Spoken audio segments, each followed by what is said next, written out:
వినాయక చవితి పరంపరకి మిఠాయి లాంటి శుభవార్త 40 గ్రాముల నుండి 100 కేజీల లడ్డూని కస్టమైజ్ చేస్తుంది మన పరంపర. ఆర్డర్స్ కోసం సంప్రదించండి.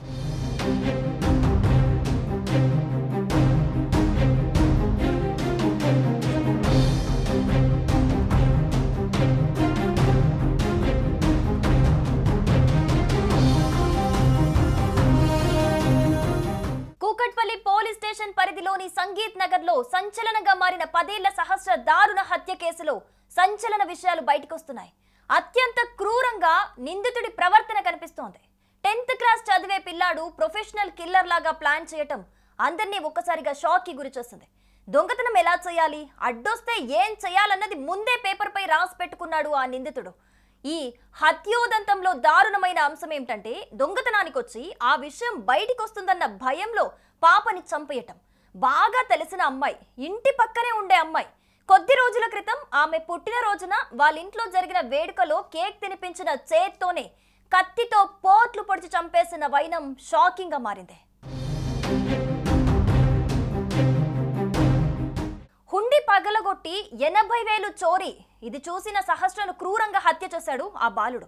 ఆమెపై కూర్చొని గొంతు నులిమి శరీరంపై మొత్తం 21 కత్తిపోట్లు పొడిచి పరారైపోయాడు అక్కడి నుంచి. బాలుడు తాను నోట్లో రాసుకున్న విధంగా చోరీకి పాల్పడాలని భావించారు. ఇందులో భాగంగా తన వద్ద ఉన్న కత్తిని తన వెంట తీసుకెళ్లిపోయాడు. ఉదయం 11 గంటలకు తమ బిల్డింగ్ నుంచి పక్క బిల్డింగ్ లోకి జంప్ చేసి సహస్ర ఇంట్లోకి వెళ్లాడు ఆ నిందితుడు. తర్వాత నెమ్మదిగా డోర్ తెరిచి లోపలికి వెళ్లాడు. అప్పటికే సహస్ర బెడ్ పై పడుకొని టీవీ చూస్తోంది. ఏదో అలికిడి రావటంతో డోర్ వైపు చూడగా పక్కింటి బాలుడు రావటాన్ని గుర్తించింది సహస్ర. ఎందుకు ఇంట్లోకి వచ్చావంటూ ప్రశ్నించింది.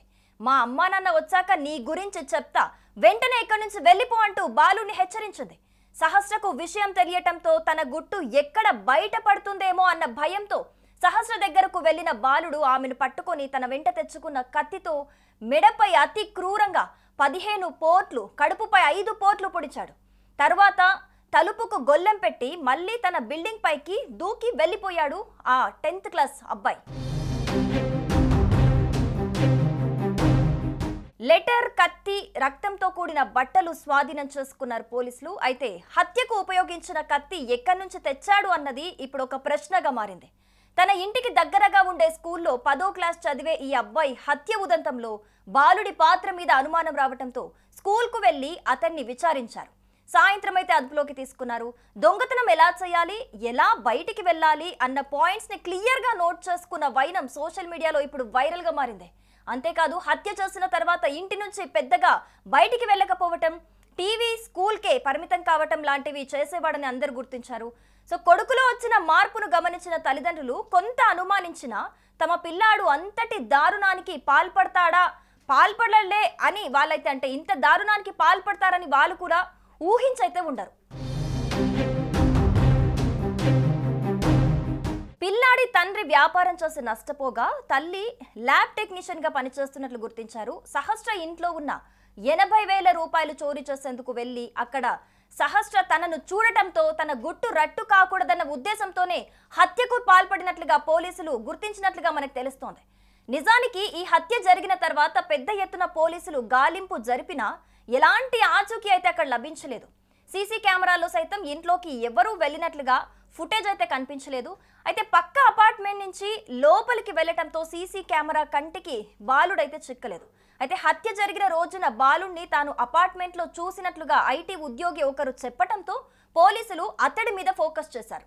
వర్క్ ఫ్రం హోమ్ లో భాగంగా తాను ఇంట్లో నుంచి పనిచేస్తున్న వేళలో సహస్ర వాళ్ళ ఇంటి వద్ద ఆ బాలుడిని చూసినట్లుగా చెప్పటంతో అనుమానించిన పోలీసులు బాలుడిని ఒక కంట కనిపెడుతూనే ఉన్నారు.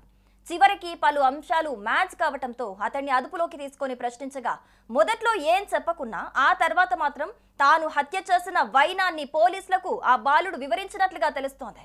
సుమన్ టీవీలో మీ పర్సనల్ అండ్ బిజినెస్ ప్రమోషన్స్ కోసం కింది నెంబర్ కి కాంటాక్ట్ చేయండి. డ్రగ్స్, గంజాయి లాంటి చెడు వ్యసనాలకు దూరంగా ఉండండి. తాత్కాలిక ఆనందం కోసం జీవితాలని నాశనం చేసుకోవద్దు. డ్రగ్స్ విక్రయాలు, దందాలు నిర్వహిస్తే 1800599696 టోల్ ఫ్రీ నంబర్ కి కాల్ చేయండి. డ్రగ్స్, గంజాయిని నిర్మూలిద్దాం, భవిష్యత్తును కాపాడదాం.